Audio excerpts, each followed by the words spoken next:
नमस्कार दोस्तों, आप सभी का बहुत बहुत स्वागत है उत्तर पाठशाला में। आई होप आप सभी लोग घर पर होंगे, सुरक्षित होंगे।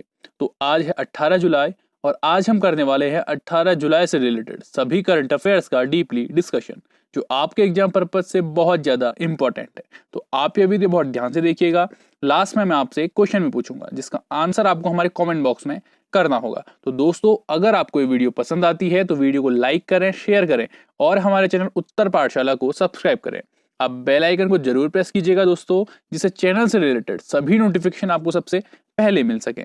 आप हमें ट्विटर, फेसबुक और इंस्टाग्राम पर भी फॉलो कर सकते हैं। हमारे सभी सोशल हैंडल्स के लिंक इस वीडियो के डिस्क्रिप्शन में दिए हुए हैं। चैनल से रिलेटेड किसी भी जानकारी के लिए या हमारे व्हाट्सएप ग्रुप में ज्वाइन करने के लिए आप हमें हमारे इस व्हाट्सएप नंबर पर भी कांटेक्ट कर सकते हैं। तो चलिए शुरू करते हैं 18 जुलाई की कुछ इतिहास की महत्वपूर्ण घटनाओं के साथ। 18 जुलाई सन 1290 को इंग्लैंड के किंग एडवर्ड ने यहूदियों के निष्कासन का आदेश दिया था। 18 जुलाई 1630 को स्पेन के सैनिकों ने इटली के मंतुआ प्रांत पर कब्जा भी किया था। 18 जुलाई सन 1781 को ब्रिटेन के विख्यात खगोल शास्त्री विलियम हर्शल ने आकाश गंगा की वास्तविकता का पता लगाया था। 18 जुलाई 1857 को ही बम्बई विश्वविद्यालय की स्थापना हुई थी। 1872 को ब्रिटेन में चुनाव में गुप्त मतदान किया गया था और इससे पहले मतदान खुले तौर पर किए जाते थे। 18 जुलाई 1947 को ब्रिटिश संसद द्वारा पारित भारत स्वतंत्रता अधिनियम को ब्रिटेन के सम्राट द्वारा मंजूरी दी गई थी। 18 जुलाई 1951 को उरुग्वे ने संविधान को स्वीकार किया था और आज ही के दिन सन 1955 में परमाणु ऊर्जा से उत्पादित बिजली को व्यावसायिक रूप से पहली बार बेचा गया था। 18 जुलाई 1968 को कैलिफोर्निया के सांता क्लारा में इंटेल कॉरपोरेशन की स्थापना की गई थी। 18 जुलाई 1977 को वियतनाम संयुक्त राष्ट्र का एक सदस्य बना था। आज ही के दिन सन 1980 को पूर्ण रूप से भारत में निर्मित उपग्रह रोहिणी 1 पृथ्वी की कक्षा में स्थापित किया गया था और आज ही के दिन सन 2012 में किम जोंग उन को आधिकारिक तौर पर उत्तर कोरिया का सर्वोच्च नेता नियुक्त किया गया था। तो ये थी 18 जुलाई की कुछ इतिहास की महत्वपूर्ण घटनाएं। अब शुरू करते हैं आज के करंट अफेयर्स। हमारा पहला क्वेश्चन है, यूनिसेफ इंडिया ने युवा लोगों के रोजगार के लिए किसके साथ साझेदारी की है? तो इसका सही उत्तर है एसएपी इंडिया। तो जी हाँ दोस्तों, यूनिसेफ इंडिया ने युवा लोगों के रोजगार के लिए एसएपी इंडिया के साथ साझेदारी की है। तो यूनिसेफ इंडिया ने देश भर के युवाओं को कैरियर परामर्श देने के लिए एसएपी इंडिया के साथ साझेदारी की है। दोनों के बीच हुई साझेदारी का उद्देश्य कोविड-19 के वर्तमान काल और इसके बाद के समय में युवाओं के रोजगार कौशल में सुधार करना है। इस पहल के तहत यूनिसेफ ने भारत के बेरोजगार युवाओं को डिजिटल शिक्षा के साथ साथ व्यावसायिक कौशल प्रदान करने के लिए युवा जनरेशन अनलिमिटेड के साथ सहयोग किया है। यूनिसेफ युवा एसएपी इंडिया के बीच हुई साझेदारी का मुख्य उद्देश्य युवाओं को सशक्त बनाना, उनकी रचनात्मकता, समस्या को सुलझाने और उन्हें लीडरशिप के लिए तैयार करना है, ताकि वे अपने समुदायों के साथ साथ अपने जीवन को भी बेहतर बना सकें। अब एसएपी इंडिया के साथ किसने समझौता किया है? वो किया है यूनिसेफ ने। तो यूनिसेफ का फुल फॉर्म होता है United Nations International Children's Fund. क्या होता है? United Nations International Children's Fund. और इसकी स्थापना हुई थी दोस्तों 11 दिसंबर 1946 को और इसका हेडक्वार्टर है न्यूयॉर्क में। और अभी इसके कार्यकारी निदेशक हैं हेनरिटा एच फोर। कौन है? Henrietta H four. हमारा नेक्स्ट क्वेश्चन है, साइबर अभियान का शुरुआत कहां की गई है? तो इसका सही उत्तर है दोस्तों तेलंगाना। तो जी हां दोस्तों, तेलंगाना में साइबर अभियान की शुरुआत की गई है। तेलंगाना राज्य पुलिस की महिला सुरक्षा विंग द्वारा कानूनी सहायता केंद्र सिम्बायोसिस लॉ स्कूल हैदराबाद के सहयोग से साइबर अभियान की शुरुआत की गई है। यह अभियान राज्य में बच्चों और महिलाओं के खिलाफ होने वाले ऑनलाइन अपराध से निपटने के लिए शुरू किया गया है। साइबर 1 महीने तक चलने वाली वर्चुअल अभियान है जो साइबर स्पेस को महिलाओं और बच्चे दोनों के लिए सुरक्षित बनाएगा। साइबर अभियान जागरूकता पैदा करेगा और उन्हें सचेत रहने और साइबर हमले का शिकार बनने से बचने के लिए सक्रिय कदम उठाने की पेशकश भी करेगा। यह पीडियोफाइल गतिविधि, नाबालिगों का यौन उत्पीड़न और व्यक्तिगत गतिविधि की ऑनलाइन जानकारी, शिक्षा गतिविधि की समानता के तहत यौन उत्पीड़न की घटनाओं पर ध्यान केंद्रित करेगा। अब साइबर अभियान जो है वो कहां शुरू किया गया है? तेलंगाना में। तो ये रहा मैप में तेलंगाना। तेलंगाना की कैपिटल क्या है? हैदराबाद। और वहां के सीएम कौन है? के चंद्रशेखर राव। कौन है? के चंद्रशेखर राव। और वहां के गवर्नर कौन है? तमिलसाई सौंदरराजन। कौन है? तमिलसाई सौंदरराजन। हमारा नेक्स्ट क्वेश्चन है, कौन मैनचेस्टर यूनिवर्सिटी से डॉक्टरेट की उपाधि मानक पाने वाला सबसे कम उम्र के व्यक्ति बन गए हैं? तो इसका सही उत्तर है मार्कस रेशफोर्ड। तो जी हाँ दोस्तों, मार्कस रेशफोर्ड मैनचेस्टर यूनिवर्सिटी से डॉक्टरेट की मानक उपाधि पाने वाले सबसे कम उम्र के व्यक्ति बन गए हैं। ये हैं मार्कस रेशफोर्ड। तो इंग्लैंड के 22 वर्षीय फुटबॉल खिलाड़ी मार्कस रेशफोर्ड मैनचेस्टर यूनिवर्सिटी से डॉक्टरेट की मानक उपाधि पाने वाले सबसे कम उम्र के व्यक्ति बन गए हैं। उन्हें यह उपाधि बाल गरीबी के खिलाफ चलाई गई उनकी मुहिम के लिए दी जाएगी। वह डॉक्टरेट की उपाधि प्राप्त करके मैनचेस्टर यूनाइटेड के दिग्गजों सर एलेक्स फर्ग्यूसन और सर बॉबी चार्ल्टन के नक्शे कदम पर हैं।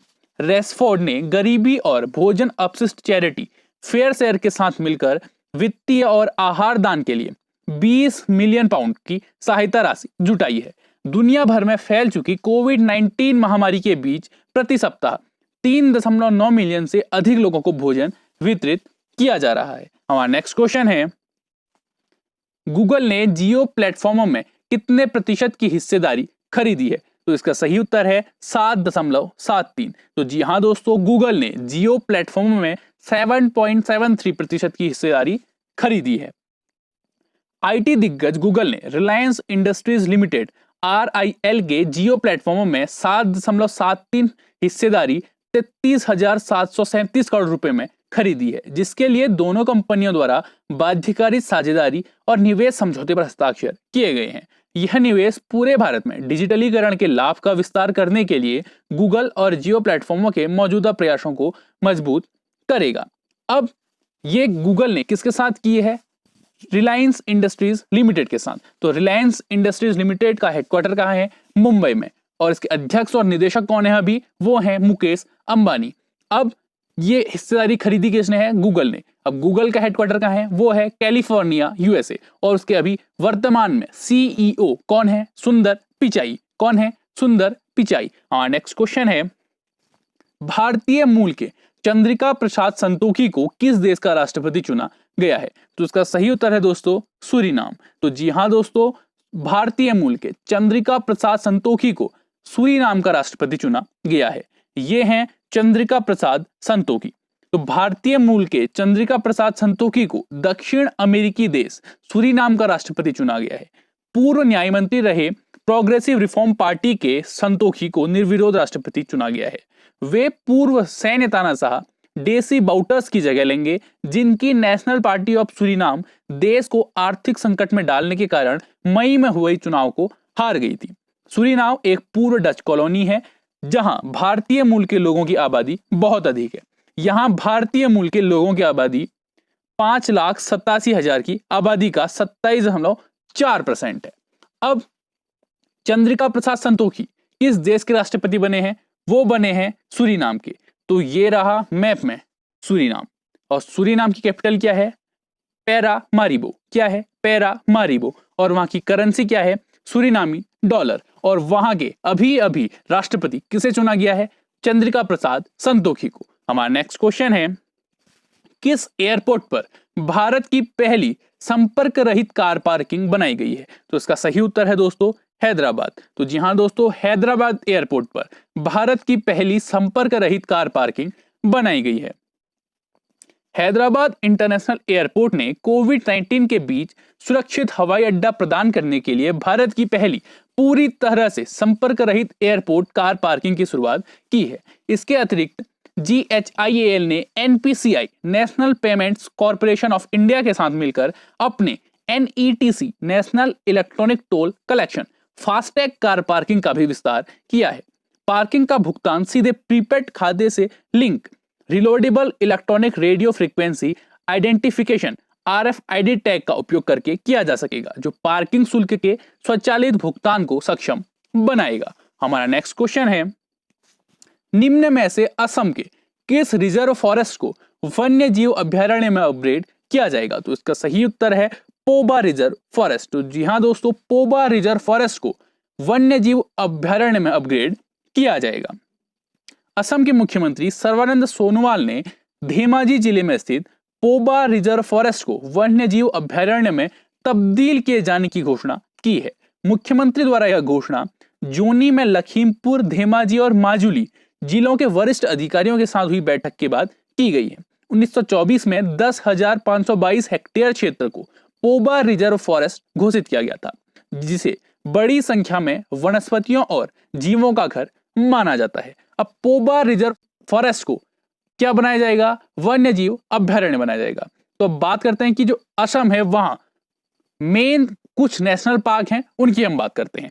तो वहां के जो मेन नेशनल पार्क हैं वो हैं Manas national park, Orang national park, Nameri national park, Kaziranga national park और डिब्रू साइखोवा नेशनल पार्क। तो ये कुछ असम के इंपॉर्टेंट क्या है नेशनल पार्क हैं।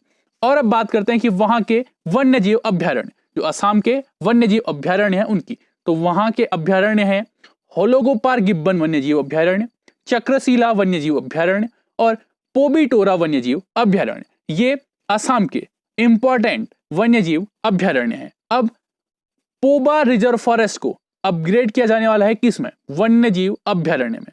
तो और ये कहां किया जाएगा? असम में। तो ये रहा मैप में असम। अब असम की कैपिटल क्या है? असम की कैपिटल है दिसपुर और वहां के मुख्यमंत्री कौन है? सर्बानंद सोनोवाल।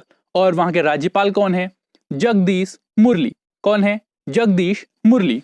अब बात करते हैं हमारे कल के वीडियो क्वेश्चन की। हमारी कल की वीडियो क्वेश्चन था किसे शॉर्ट डॉक्यूमेंट्री के लिए दादा साहेब फाल्के पुरस्कार 2020 दिया गया है? तो इसका सही उत्तर है केजंग डी थोंगडॉक। तो जी हाँ दोस्तों, केजंग डी थोंगडॉक को शॉर्ट डॉक्यूमेंट्री के लिए दादा साहेब फाल्के पुरस्कार दिया गया है।